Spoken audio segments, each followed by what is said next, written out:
comment avoir une semaine de reprise productive, comment et pourquoi tu dois utiliser un autorépondeur pour développer ton business, également un feedback si tu utilises toi-même les réseaux sociaux pour mesurer comment tu peux mesurer justement ta présence sur les réseaux sociaux, le temps que tu y passes, et puis je te donne une astuce et un feedback en même temps sur un moyen de diminuer le temps qui te sert à prendre des rendez-vous pour développer ton activité. Voilà, c'est parti, je m'appelle Thierry, je suis le fondateur de Leader Stratégie si tu ne me connais pas encore, et je crée un certain nombre de programmes de coaching pour aider les entrepreneurs, pour aider les cadres à développer leur carrière et leurs affaires, leurs finances, tout ça dans un seul but, développer leur liberté, leur bien-être dans leur vie active. C'est parti tout d'abord, je t'indique pourquoi et comment tu peux faire pour avoir une semaine de reprise hyper productive. Ben, ma foi, c'est tout simple. Tu dois consacrer l'essentiel de tes dernières semaines avant tes congés à préparer ta semaine de reprise, prendre des rendez-vous sur ta semaine de reprise qui vont exactement dans le sens de tes objectifs prioritaires. Au moment où je tourne et j'enregistre ce podcast, où je filme ce podcast, nous sommes à un moment tout particulier puisque nous sommes en septembre 2020, que l'on se prépare à une crise majeure économique après que nous en France, l'État ait aidé en mettant pas mal de rustines sur des secteurs qui ont vraiment morflé.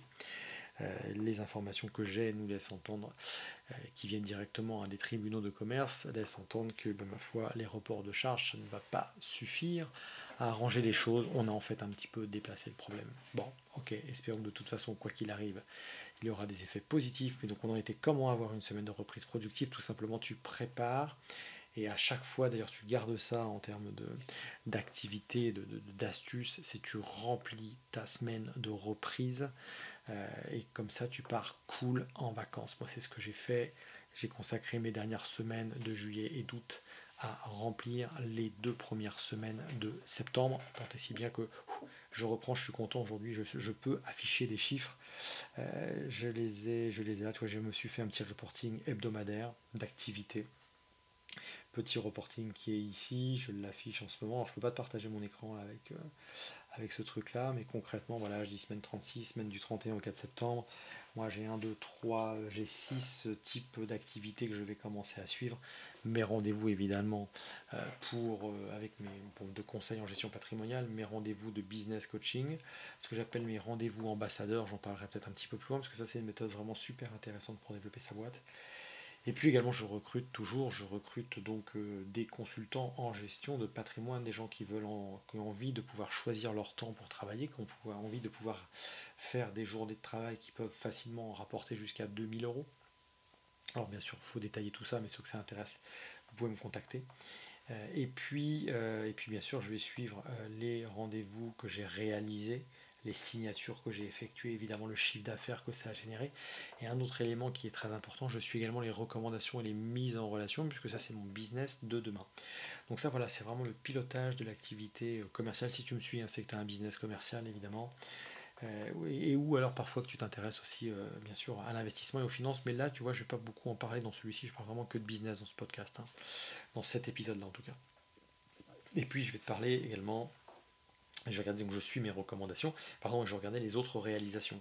Donc pour réussir des fois à peut-être justifier de pourquoi cette semaine-là j'ai pas été très productif sur le plan commercial, bah, je vais regarder ce que j'ai fait à côté. Et là cette semaine je suis particulièrement satisfait puisque comme d'autres, il y a certains dossiers lorsqu'ils sont administratifs qui me rebutent.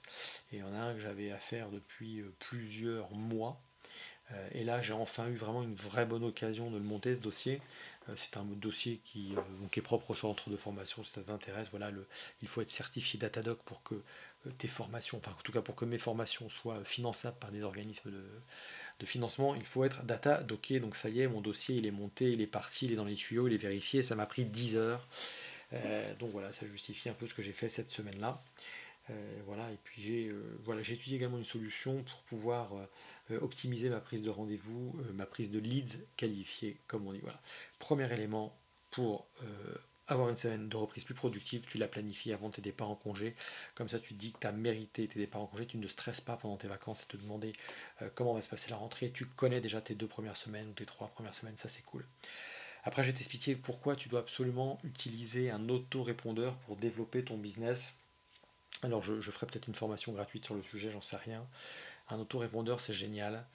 Moi, je suis allé analyser les mails que j'envoie déjà depuis quelques temps à différentes audiences. J'ai fait 3 audiences et l'outil te permet d'aller regarder qui ouvre les mails et à l'intérieur des mails qui clique sur les liens que tu as pu mettre dans les emails. Et ça te permet de voir aussi quels emails la personne a ouvert. Et ça, c'est extrêmement intéressant puisque en plus, si tu as bien nommé tes emails avec un titre qui est évocateur pour toi, tu vas en connaître le sujet. Et du coup, ça te permet de savoir quels sont les sujets auxquels la personne est plus appétente. Ce qui te donne d'ailleurs un très bon outil et très bon argument, donc je te donne une astuce. Ça te permet de pouvoir rappeler, de reprendre contact avec ces personnes-là pour dire bonjour Simone, bonjour Stéphanie, bonjour Stéphane. J'ai vu que vous aviez en tout cas ouvert le dernier email que j'ai envoyé, la dernière newsletter, si tu veux dire, que je vous ai envoyé sur telle thématique. Qu'est-ce que vous en avez retenu? Une question. Deux, qu'est-ce que vous souhaitez savoir de plus? Voire trois, écoutez ce que je vous propose, si c'est en plus en rapport avec les prestations que tu peux proposer, tu vas dire, justement, ce que je vous propose, c'est que l'on puisse aller plus loin dans le cadre d'un rendez-vous et que je vois comment est-ce que je peux vous aider, comment je peux vous apporter même de la matière supplémentaire, et éventuellement, s'il y a des choses qu'on peut faire, implémenter dans votre entreprise, ma foi, c'est encore mieux, on peut en parler. Donc ça, c'est un très très bel outil, et puis en plus, ce qui est très intéressant, ça me prouve bien une fois de plus, une fois de plus ou une fois tout court, que ça permet de rester en contact avec des personnes, alors que l'on l'aurait pas, on ne peut pas le faire le reste du temps. C'est-à-dire que, autrement que d'être en contact avec elles par téléphone à une époque en les sollicitant directement ou en les croisant dans des salons, dans des cocktails, là ça permet de façon très passive de rester en contact avec une personne, de lui envoyer de l'information. Si ça l'intéresse, elle va plus loin, elle en sait plus sur nous et ça apprend des choses énormément importantes. Donc j'ai des gens dans ma liste que je juge un petit peu comme vraiment n'ayant pas le temps d'ouvrir mes emails, comme peut-être intéressé par d'autres sujets, et je suis surpris de me rendre compte, j'en ai notamment un qui est notaire, je me dis, mince, il a quand même ouvert 50% de mes emails, quoi. Donc, alors après, je ne sais pas c'est jusqu'où il va dans la lecture de cet email. En revanche, ce que j'arrive à savoir, c'est s'il a cliqué ou pas sur le lien que j'ai mis en ligne. Et là, j'ai eu des surprises assez intéressantes. Des gens pour lesquels, pour moi, mes emails, à mon avis, les importunaient. Et puis, pas du tout, quoi. J'ai vu qu'en fait, ils ont des taux d'ouverture pour certains de 30%, ça monte à 70 pour certains, et ils ont cliqué pour certains sur les liens que j'ai mis. Donc, ça veut dire qu'il y a un début d'intérêt quand même pour mathématiques. Je suis très content. Ça me permet de me dire que j'apporte une forme de valeur. Donc, ces gens-là, d'ailleurs, moi, ça va me donner un motif pour les rappeler et pour leur demander précisément qu'est-ce qui les a intéressés, pourquoi ils ont cliqué, et puis surtout, qu'est-ce qui les fait cliquer, quoi. Demain, sur quoi est-ce que je dois communiquer pour leur apporter de la valeur, faire en sorte que leur temps soit vraiment valorisé. Je veux également te faire un autre retour sur chaque mois, j'analyse évidemment maintenant depuis quelques mois, par rapport au temps que je passe sur différents réseaux sociaux, que ce soit LinkedIn, Facebook, je pense notamment. Bien sûr, ma plateforme d'hébergement de mes podcasts que tu écoutes. Donc moi, c'est Anchor, ça s'écrit, mais c'est diffusé sur Apple Podcast, sur Google Podcast, sur Spotify, je crois. Bref, sur globalement toutes les plateformes. Tu peux me retrouver. D'ailleurs, j'ai changé le nom du podcast. Il s'appelle Liberté, je crois. Liberté, point d'exclamation. Le podcast de Thierry Friquet. J'ai changé le nom. Pour l'instant, c'est pas bien grave, il n'y a pas 50 000 personnes qui m'écoutent, donc on peut se permettre de faire ça. Et puis voilà. Donc j'analyse l'audience et une grosse surprise, l'audience du podcast a complètement explosé. Alors, en pourcentage, c'est énorme. Encore une fois, en valeur absolue, c'est pas énorme. Mais voilà, il y a encore 2 mois, 3 mois, il y avait une audience estimée qui était de 5 personnes. Là, aujourd'hui, on est passé à 19. Donc je suis plutôt satisfait là aussi, pas en nombre parce que c'est pas si grand que ça, mais évidemment en pourcentage on l'a compris. Donc je t'invite à faire la même chose si, quel que soit ton sujet, je t'invite à trouver un média qui te permet de réunir uniquement ton audience, de te créer une audience et de créer une audience et puis de l'alimenter. Et c'est comme ça que tu vas avoir des phénomènes assez amusants. Je ne le mesure pas encore suffisamment bien, mais je me rends compte qu'il y a des gens là depuis quelques temps maintenant, depuis que je tente des choses sur les réseaux sociaux, sur YouTube notamment et sur ce podcast, je me rends compte qu'il y a des personnes lorsque je les rencontre ou je les appelle et je trouve que j'ai un accueil qui est vraiment qui me surprend. On va me rappeler peut-être plus facilement ou la personne, je le sens dans le ton de sa voix et elle me parle comme si on s'était vu avant-hier ou avant-avant-hier. C'est tout à fait logique parce que si tu communiques régulièrement sur les réseaux sociaux, en plus, c'est de façon non intrusive. La personne, si elle a envie, elle regarde ou elle lit ou elle écoute ce que tu fais. Si elle veut pas, ben, elle ne le fait pas.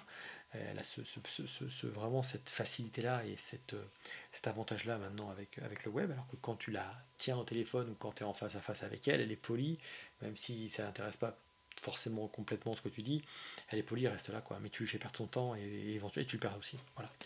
Donc j'ai analysé ça, grosse évolution du podcast. La chaîne YouTube évolue aussi un tout petit peu également, donc c'est intéressant. Et puis, alors pourquoi ça évolue un petit peu d'ailleurs, et qu'est-ce qui peut dire une des explications, je pense, c'est le fait d'avoir fait quelques lives. Ça permet d'être mis en avant en priorité. Voilà ce qu'il en est.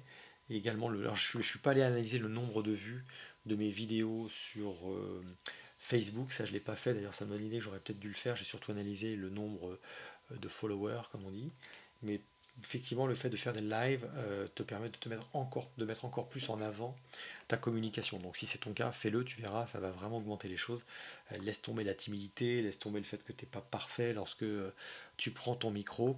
Euh, Écris sur une feuille les 3 points que tu veux aborder, tu branches ta caméra et puis c'est parti, tu envoies et Facebook va mettre en avant ton contenu. Puis quelques temps après, tu reprends ton contenu, tu le mets, tu le partages dans ta story et là aussi ça te permet une nouvelle fois d'être encore plus vu. Voilà. J'en profite. Si tu en es déjà encore à m'écouter à ce stade du podcast et que tu n'es pas abonné, c'est embêtant. Abonne-toi s'il te plaît, c'est très simple. Tu cliques je ne sais où sur ton application, tu mets s'abonner et ça te permettra de recevoir à chaque fois une petite notification à chaque fois que je publie quelque chose. Si c'est pas le cas, abonne-toi au moins à mes emails privés puisque je prends l'habitude d'envoyer toujours un mail à mes abonnés pour dire tiens ça y est j'ai lancé une nouvelle publication, voilà de quoi ça parle. Du coup si ça t'intéresse tu peux cliquer et aller écouter bien sûr. Donc je t'invite à faire ça. Je voulais donc te partager une dernière astuce maintenant, puisque tu es arrivé là, tu mérites que je te la partage. Une astuce qui va te permettre de diminuer le temps que tu prends, que tu utilises pour prendre des rendez-vous. Tu sais très bien que souvent, lorsqu'on veut prendre des rendez-vous, même avec une personne avec laquelle on essaye de joindre, il n'est pas rare, mais c'est souvent le cas que tu es obligé de te rappeler une fois, 2 fois, 3 fois, 4 fois avant de réussir à se matcher en même temps, à ce que les deux parties soient posées pour pouvoir prendre leurs agendas et organiser un rendez-vous. Et moi, ça fait globalement une année que je tente l'utilisation d'un outil qui s'appelle Calendly et qui permet d'ouvrir un agenda, de partager un agenda et d'envoyer un lien à ceux avec qui tu veux prendre rendez-vous pour que ces personnes-là puissent prendre directement rendez-vous dans ton agenda. Ça fait gagner un temps fou à tout le monde. Depuis quelques temps, j'ai en plus couplé ça avec de la vidéo, c'est-à-dire que je fais un message vidéo et après je renvoie vers un lien Calendly. Et là, j'ai eu quand même l'agréable surprise. Je garde maintenant les emails de confirmation de prise de rendez-vous par ce biais. Et j'ai envie de dire que sur ces derniers temps, j'ai peut-être presque 10-20% de personnes à qui je propose des rendez-vous, que ce soit après leur avoir laissé un message sur leur répondeur, ou que ce soit en live, parce que je les ai eu au téléphone, mais on n'a pas pu forcément tout de suite planifier un rendez-vous alors qu'on était d'accord sur le principe. Et j'ai globalement 10-20% des personnes qui prennent ces rendez-vous. Donc je t'invite à l'essayer. Il n'y a pas que Doctolib qui a des gros succès là-dessus, sachant que Doctolib, évidemment, quand tu es malade, que tu as mal aux dents ou je ne sais où, et qu'on t'impose la prise de rendez-vous dans un agenda électronique, tu enrages, mais tu le fais quand même parce que tu n'as pas le choix. C'est toi qui es demandeur. Alors que quand tu es de l'autre côté, que tu es commercial et que c'est toi qui proposes ce rendez-vous, c'est quand même plutôt rare que le gars aille cliquer, aille jusqu'au bout, etc. Donc quand tu couples ça avec un message que tu as bien réfléchi, que tu as bien scripté, qui donne envie à la personne de prendre rendez-vous, elle peut le faire tout en allant cliquer en automatique. Voilà ce que je voulais te partager aujourd'hui. J'espère que ce podcast t'a été utile. Retiens bien toutes les astuces que je t'ai indiquées. Et puis je te retrouve dans un prochain épisode. Pense à laisser un commentaire. 5 étoiles, excuse-moi, il est au moins 23 heures quand j'enregistre ce podcast. Laisse-moi un commentaire, 5 étoiles, abonne-toi si ce n'est pas encore fait évidemment. Tu peux partager, choisis un des trucs, mais fais quelque chose. Soit tu t'abonnes, soit tu partages, soit tu commentes, soit tu me laisses une note qui va permettre à d'autres personnes de rencontrer ce podcast et puis moi me donner envie de m'améliorer. Voilà, cher ami, sois un leader rare, c'est-à-dire rebelle, audacieux, proactif et entreprenant pour une vie meilleure, la tienne. Je te dis à très bientôt.